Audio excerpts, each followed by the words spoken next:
பாஜக திமுக கூட்டணி பேச்சுவார்த்தையை தொடங்கிய மு.க.ஸ்டாலின். அமித்ஷா சொன்ன அதிரடி பதில்.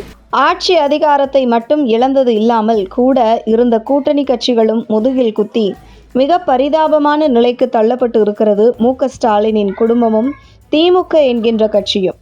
இந்த நிலையில் சுமார் 10 வருடங்களாக திமுக முதுகில் சவாரி செய்து பலனடைந்த காங்கிரஸ், விடுதலை சிறுத்தைகள், கம்யூனிஸ்ட் மற்றும் சிறு சிறு கட்சிகள் தற்போது ஆட்சியில் பங்கு தருகிறோம் என்றதுமே நன்றிக்கு கூட மு.க.ஸ்டாலினிடம் ஒரு வார்த்தை சொல்லாமல் கூட தாவேக்க பக்கம் சாய்ந்து விட்டார்கள். இந்த நிலையில் நடந்து முடிந்த சட்டசபை தேர்தலில் வரலாற்றில் எதிர்பாராத அளவில் மிகப்பெரிய தோல்வியை சந்தித்திருக்கும் திமுகவிற்கு டெல்லியில் பாஜக, காங்கிரஸ் ஆகிய 2 கட்சிகளுமே எதிராக இருக்கிறது.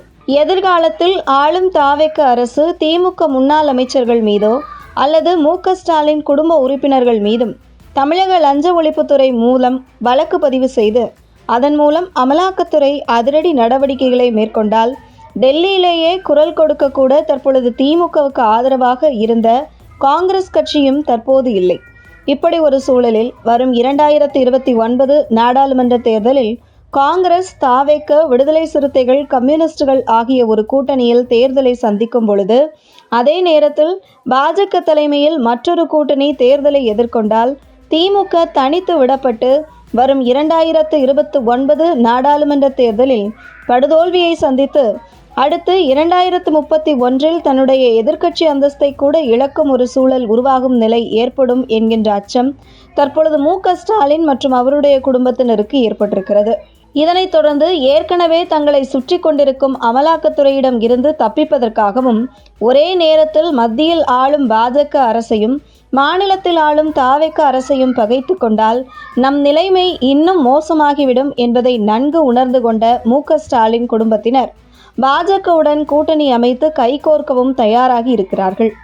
இது தொடர்பாக கர்நாடகா மாநிலத்திற்கு சுற்றுலா சென்றுள்ள மு.க.ஸ்டாலின் குடும்ப உறுப்பினர்கள் பாஜக தரப்பிடம் கூட்டணி பேச்சுவார்த்தை நடத்தியிருக்கும் தகவல் தற்பொழுது வெளியாகி இருக்கிறது. குறிப்பாக கர்நாடகாவிற்கு மு.க.ஸ்டாலின் அவருடைய மகன் உதயநிதி ஸ்டாலின், அவருடைய மருமகன் சபரீசன் ஆகியோர் சுற்றுலா சென்றதின் முக்கிய நோக்கமே பாஜகவுடன் கூட்டணி பேச்சுவார்த்தை அமைப்பதற்காகத்தானாம். முக்கிய பாஜக தலைவர் ஒருவர் மூலம் நடந்த இந்த திமுக பாஜக கூட்டணி பேச்சுவார்த்தை அமித்ஷா கவனத்திற்கு சென்றிருக்கிறது. எதுவுமே யோசிக்காத அமித்ஷா, இந்த கூட்டணி சரிவராது, நாம் திமுகவுடன் கூட்டணி அமைத்து வரும் 2029 நாடாளுமன்ற தேர்தலை சந்தித்தோமானால் பாஜகவிற்கு தமிழ்நாட்டில் 5 எம்பிக்கள் வேணால் கிடைக்கும். ஆனால் திமுகவுடன் கூட்டணி வைத்தால் இந்தியா முழுவதும் பாஜக மிகப்பெரிய சரிவை சந்திக்க நேரிடும்.